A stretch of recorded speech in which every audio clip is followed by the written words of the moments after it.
اي.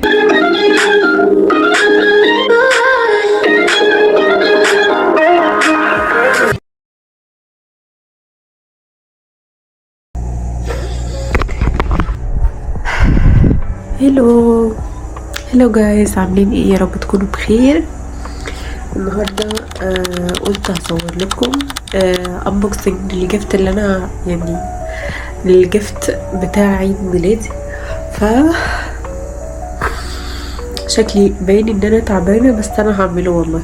انا بقالي فتره اصلا يعني بحاول ان انا اعمل فيديوز كتير والله، بس للاسف عشان الفتره الاخيره كنت مشغوله جدا جدا فما عرفتش وما لحقتش. فقلت بقى ان شاء الله ان شاء الله كده على السنه الجديده يا رب باذن الله هعمل لكم فيديوز اكتر واكتر، و هعمل النسكافيه بتاعي الجيفتنج او الانبوكسنج ماي بيرثداي جيفت. فيلا بينا، زوروني على شكل يا جماعه انا لسه صاحيه. اوكي يلا بينا. اعمل كوفي.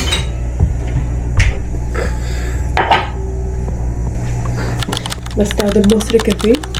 تعالي يا سعد، تعالي تعالي.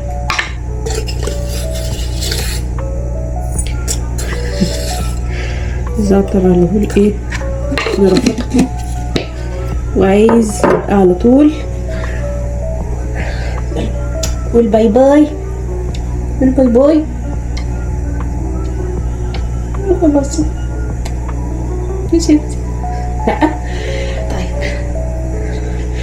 اوكي. هحط النسكافيه. بقيت حاليا بقلل السكر جدا جدا، وبحاول ان انا ما احط السكر قوي قوي. فبقى بحاول ان انا يعني ما احط السكر اصلا. ف بالنسبه لي لو الناس مش عايزه تحط سكر ممكن تجيب السكر اللي زي ده ونستخدمه. انا كمان مش بحط الباكت كلها، انا بحط مثلا حاجه بسيطه جدا من الباكت اوكي، وبسيبها وبقسمها ممكن على 3. فبحاول ان انا السنه الجديده ان شاء الله يا رب يا رب ان انا ما اشربش سكر خالص او باكلش سكر خالص عشان وحش للجسم. انا عماله المشكله ان انا ايه يعني عماله ايه اقول ايه انا هنزل سكر وبنزل فعلا، انما الاملاح بقى الحاجات المملحه وكده مش عارفه اعملها. مش عارفه، ادماني يا جماعه الحاجات المملحه، الحاجات اللي هي ماما بتعمل، ماما كمان بتعمل مخلل في البيت، فده مخليني اللي هو ايه مش قادره اقطع عنها. وبيعملوا كمان شطه، فالشطه برضو غلط كترها. يلا ان شاء الله السنه الجديده كده هحاول ان انا يعني اقلل من الملح واقلل من الشطه لحد ما يبقى شكلها فاتح كده. كل واحد كلكم عارفين طبعا النسكافيه بيتعمل ازاي يعني، بس انا بوريكم هو انا بعمله ازاي. مفيهاش اي افتكاسات بصراحه، مش قادره اعمل اي افتكاسات. فنحط اللبن.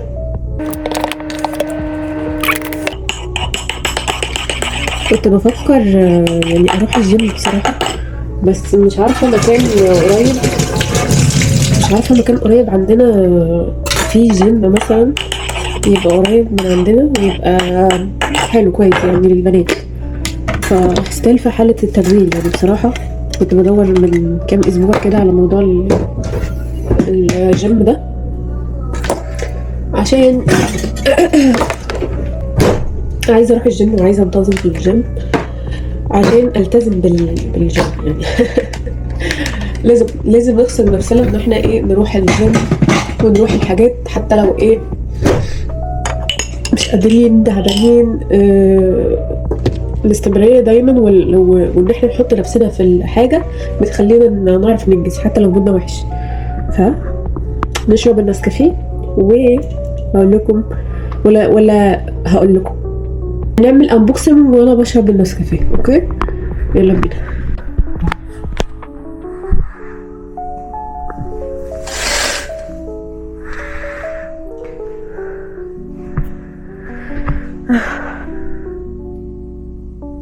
زعتر.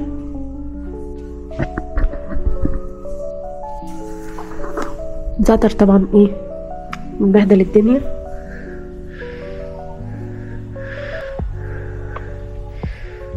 لازم يبهدل الدنيا.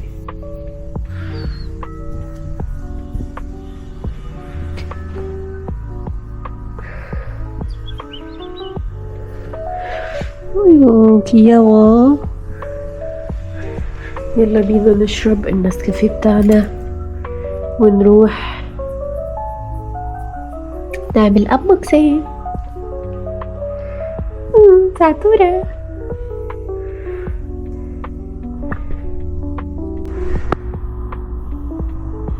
حتى زعتورة حب الوردة. حبيت الوردة يا زعتورة؟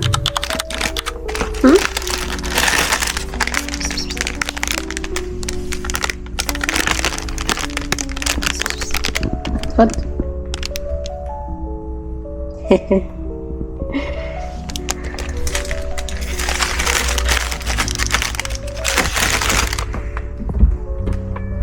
ان زعتر بيلعب كتير ومش مخليني اعرف اعمل اي حاجه. اوكي، ده اول جفت عندنا. حذروا فزروا ايه؟ ها قبل ما اطلع.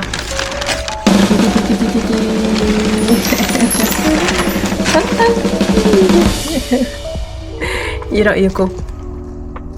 اللون ده يا جماعه اصلا طالع ترند جدا بقاله كام سنه، وانا ما عنديش اصلا حاجه نبيتي خالص، وشنطه نبيتي او جزمه نبيتي او كده، وكان نفسي من اللون ده بقالي كتير. فصاحبتي بقى عرفت وجابت لي ايه شنطه نبيتي، وجابت لنفسها شنطه خضراء.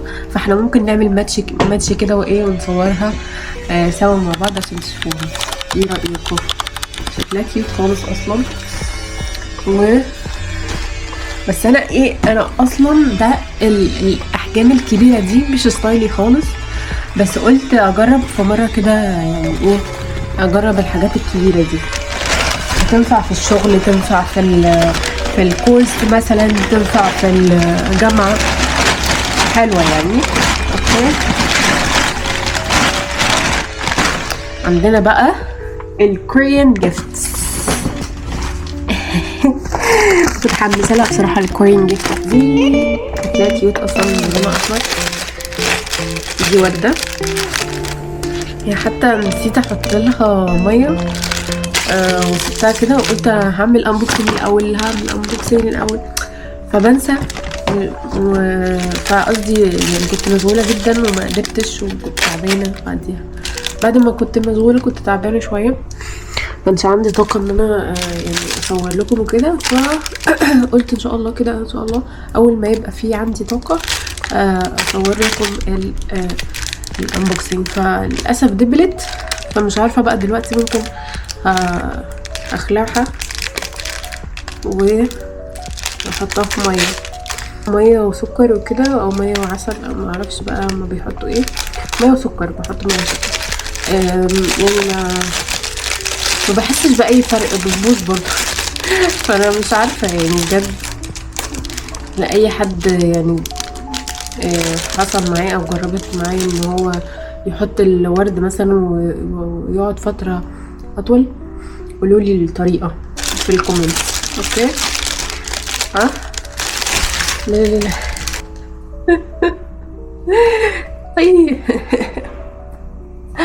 ايه رايكم يا جماعه؟ حاسه ان هي لبنت اخويا يعني جدا. مش عارفه يعني الحاجات الكيوت قوي دي انا ما بلبسهاش، بس مش عارفه هي تنفع اكتر على البيجامات بقى الشتوي كده، الفار وكده، تبقى شكلها كيوت بصراحه. بس انا لحد دلوقتي ما اعرفش يعني، ما نستقطلهاش بيجامه، بس ده ايه شكلها كيوت بصراحه. ايه رايكم؟ صاحبتي اللي جايبه لي حاجات كيوت وحاجات ايه يعني كوريه بقى على حاجه كيوت. دي انا عندي البيجامه جديده لونها كده بينك كده، في مش بينك، هي لونها موف. اوكي، اوكي، بس ايه اللون بتاعها وفي نفس اللون ده، فحاسه ان الطوق ده هيبقى حلو قوي عليها. شوفوا ايه رايكم؟ شكلها كيوت قوي، مكتوب عليها اصلا هاند ميد من ورا، وعسوله قوي بصراحه. شوفوا كوتي كوتي، ناقصه تنور والله. انا ما بجيبش الحاجات دي، بس ايه خلتني يعني. ايه رايكم؟ هي بتقول ان هي كانت شريعه على اساس ان هو كوري بس طلع صيني، بس انا ما اعرفش بصراحه هل هو صيني ولا كوري ولا ايه. هو الكلام كله صيني من ورا، فغالبا كده يعني صيني، بس هو شكله ايه، شكله حلو قوي. في هاند كريم، اوكي، شيري بلوسمز، واو، اوكي. انا اصلا كنت محتاجه هاند كريم. الهاند كريم بتاعي اللي عندي ده بحطه قبل ما انام، بس يعني ريحته مش احسن حاجه، فاللي هو بحطه كده ايه ترطيب بس مش ريحه. فده هيبقى حلو جدا في الشتاء وجميل، وهاخده معايا بقى في ال في الشنطه معايا، في اي بقى ايه ما عايزه ارطب ايدي اروح ايه حاطاه. اوه اوه، ريحته حلوه قوي.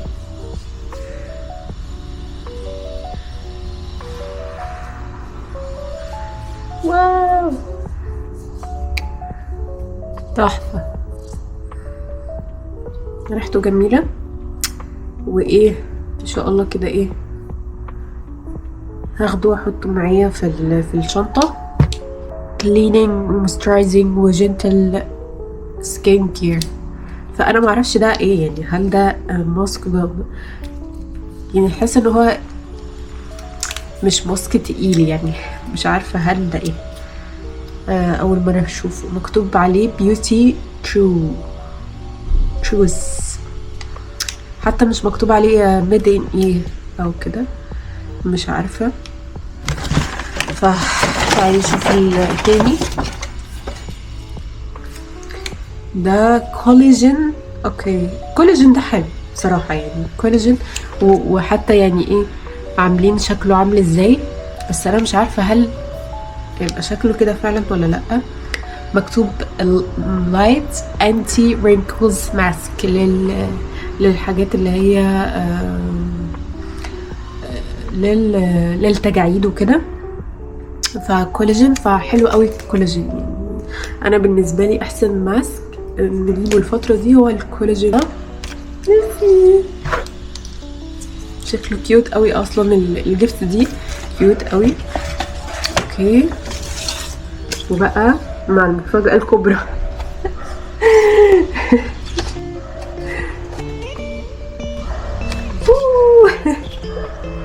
عارفين الممثل ده عسول جدا جدا جدا، وكنت متابعه المسلسل ده بتاع أمة تينجو ادر، تينجو ادر، اوكي، أمة تينجو ادر، يعني صديقة مامتي ده ابنها بقى، صديقة مامتي ده ايه ابنها. عارفين المسلسل ده كيوت قوي، كان مضحك جدا وفاني، تحفة تحفة تحفة. بحب بصراحة الممثل ده، ومبسوطة جدا ان هو بقى عندي صورته دلوقتي. ايه رأيكم؟ الناس الكي بوب عارفة وفاهمة اللي انا بقول عليه. الحاجات دي اصلا مش بنلاقيها الا في حاجات معينة، اماكن معينة، ف كيوت قوي. شوفوا السكين كير بتاعهم اصلا، واو، تحفه تحفه تحفه. محتاجين ان احنا نعمل سكين كير كده مكثف معاكم، اعمل لكم سكين كير عشان نجدد كده الطاقه بتاعت الشتاء الكئيبه دي. لا، احنا عايزين طاقه كده ايجابيه، ونعمل سكين كير بقى لما نقول يا بس بالسكين كير برودكت. فده كان يا جماعه الجفت بتاعتي بتاع السنه. في نسيت في جفت تانية، دي اصلا جات لي قبل ما انا قبل عيد ميلادي خالص، فهوريها لكم. جايالي من ايطاليا يا جماعه. اللبس دي انا لسه لحد دلوقتي ما لبستهاش، يعني هي جايالي اختي هي اللي جايبها لي. جايالي تقريبا من شهر 9 او لا شهر كام، 7 مش فاكره بصراحه، يعني من الصيف يعني 7 كده يعني، انا مش فاكره. وجايالي من ايطاليا، انتوا متخيلين؟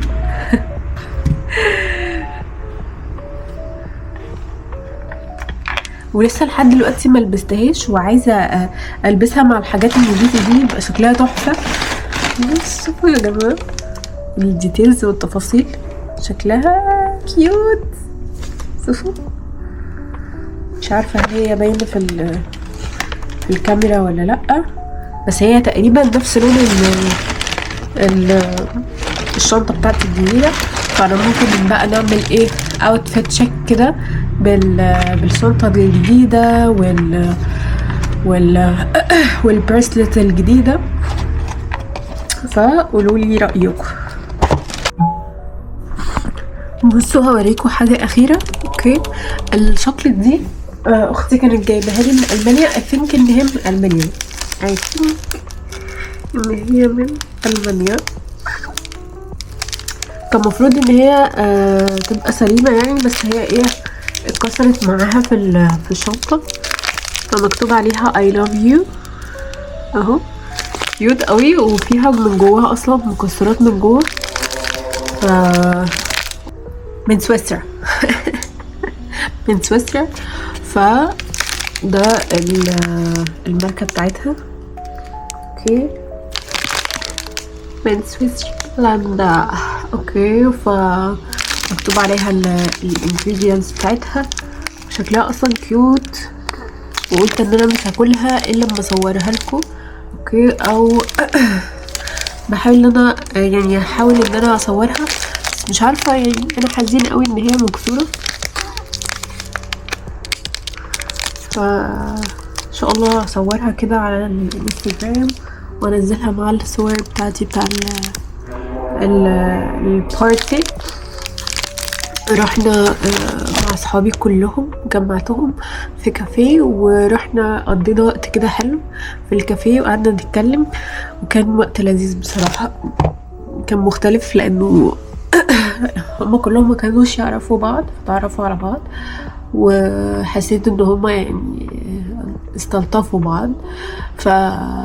بالنسبه لي كان اول مره اصلا اعمل حاجه زي كده، ان انا اعرف اصحابي من هنا وهنا وهنا وهنا على بعض، اذا كان بالشغل او بالكورس او من صاحبتي الانتيم اللي كانت معايا في الكليه. فالحمد لله يعني عدت على خير يعني. كنت متخوفه بصراحه من رد فعلهم، بس الحمد لله يعني كانوا حسيت ان في كيمستري كده بينهم. هصورها وافتحها كمان معاكم عشان اوريكم شكلها من جوه عامله ازاي، لان في جنب كده شكله حلو، معرفش ده ايه. هوريها لكم. اوكي، مش عارفه، حاساها مبكسله، كل ما اصور الصور بحسها مبكسله قوي، بعدين اعملها لي فيديو ليه معرفش. بما اني خلاص صورتها، فاحنا ايه نفتحها. هي فيها شريطه كده. I think الشوكليت دي اختي قالت لي ان هي مشهوره جدا، مشهوره جدا في المانيا، معرفش بقى. I think ان هي براند يعني. اوكي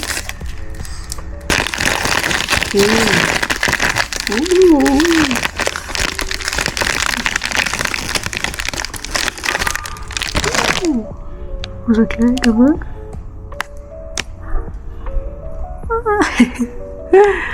شكلها تحفة. اوكي، مثلا المكسورة بقى مضايقة عليها قوي. كان نفسي بصراحة، عارفين يعني اعملها في عيد ميلادي. كنت متخيله ان انا هعملها في عيد ميلادي وايه، ونجيبها كده ونكسرها، نجيب اللي هو البتاع الخشب ده مش عارفه اسمه ايه. ونقعد نكسرها كده وناكل فيها في العيد الميلاد. بس للاسف ولا عندي اللي هو ده الشاكوش اللي هو الخشب، ولا شوفوا اصلا شكلها عامل ازاي من هنا ومن هنا. باقي الحته البيضه دي ممكن ندوق حته.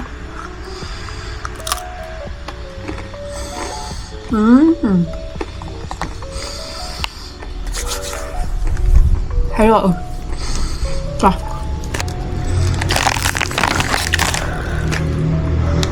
ده هضطر ان انا اكملها بقى مع اهلي، كل واحد حته كده.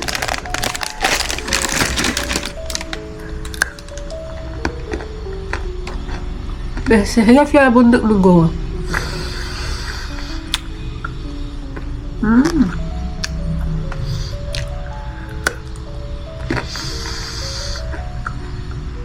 حلوة اوي، طعمها جميل. احلى حاجه في الشوكولات اللي موجوده بره ان ما فيهاش سكر كتير، يعني الشوكولات نفسها تحس ان هي خام اكتر ما هي ايه، فيها نسبه السكر عاليه.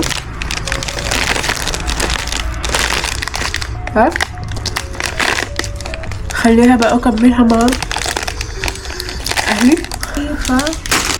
حطيت كده عندي دانتيلا فحطيتها على اساس ان هي فيونكة، شكلها كيوت قوي لايقه عليها. وعندي ده كان حلق اوكي، وحسيت ان اللون ده مع اللون ده هيبقى شكله حلو قوي، فانا مش عارفه بصراحه هل احطها كده ولا ايه. احطها كده مثلا، مش عارفه. كيوت استنوا احطها كده. ايه رأيكم؟ تحفة، حاساها حلوة قوي. استنوا كده اهو اوكي. واو يبتا كيوا حلوة قوي.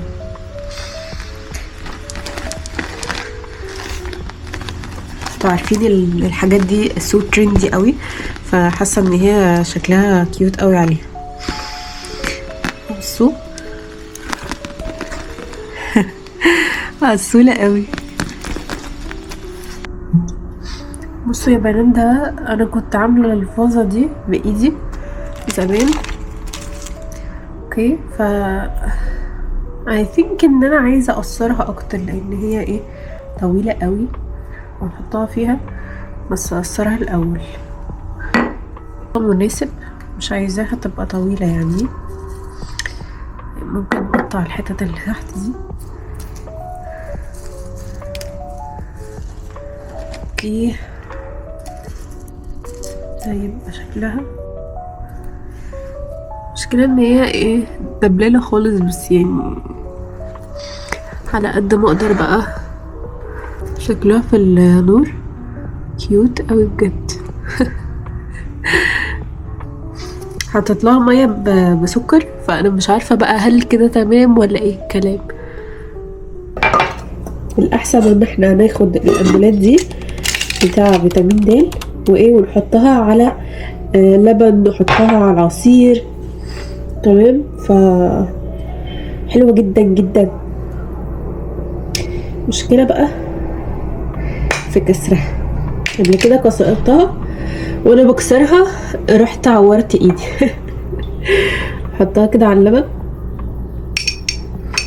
مشكلة ان انا ما بحبش اللبن كده من غير اي حاجة، يعني مبحبوش خالص. خلاص اتأكد شاربينه كده، نروح شاربينه غصبا عننا يعني. بسم الله.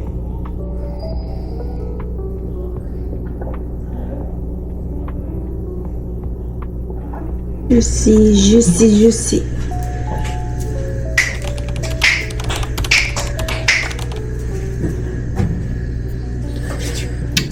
يب. تعالوا بينا نعمل السكين كير. هو ليه سكين كير بس ستيل يعني سكين كير اكشلي. من ذا اوتومي ده اسمه ديرما سيكا. اوكي نحط كده هذا ايه. انا كنت بحطه في الشتاء وفي الصيف، حلو جدا جدا.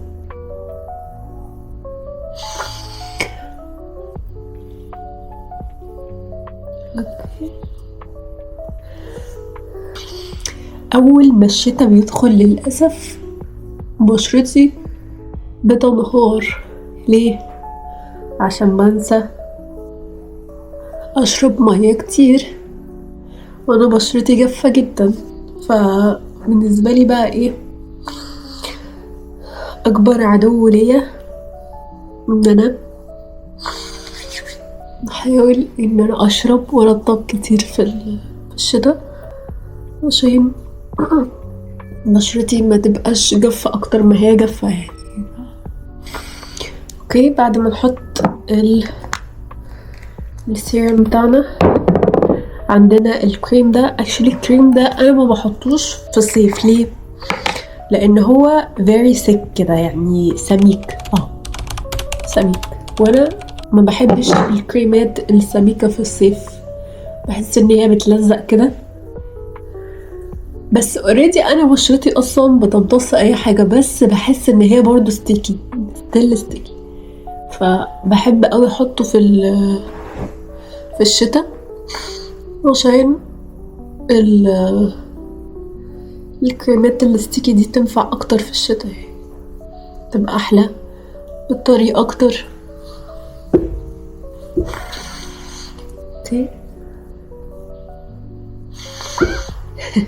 شوفوا بقى يعني الستيكي كريمز دي البلاندنج بتاعها بتبقى ايه رخمه شويه في كده، تقعد بقى وقت طويل لحد ما حصل لها بلاندنج كده. اوكي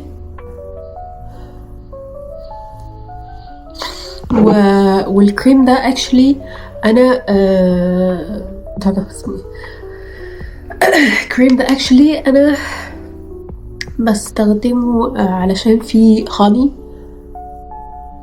فبحس ان الكريمات اللي هي بتبقى مستخلصات من حاجات طبيعية اكتر بتبقى احسن لبشرتنا.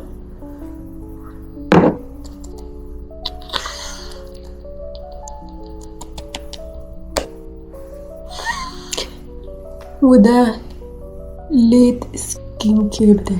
انا مش هحط كتير ليه؟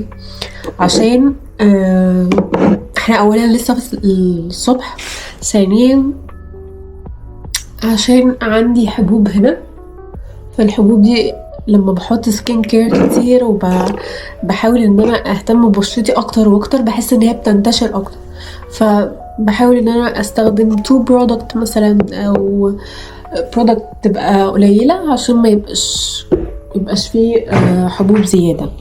اوكي تالت حاجه اللي بستخدمه حاليا او مؤخرا، يا بستخدم ده عشان طبعا ايه ده ستيكي برضه، فده ينفع للجسم وينفع للوش.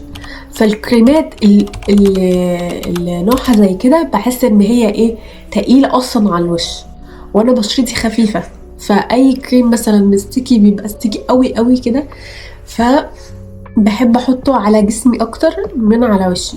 اوكي ف ده اسمه ايه فيس دي. في احلى حاجه بقى ان هو فيه SPF 30، فممكن نستخدمه عادي الصبح، نستخدمه الصبح ونستخدمه بالليل، ينفع الصبح وينفع بالليل للسنسيتيف سكين، حلو جدا للبشره الحساسه. فانا بشرتي حساسه، بشرتي جافه، فبستخدم بقى الانجريدينتس الكريمز لتتناسب مع نوع بشرتي عشان ما يحصلهاش تحسس او irritation او يحصل لي حبوب ولا كده. ف هو ده الليد سكين كير بتاعي.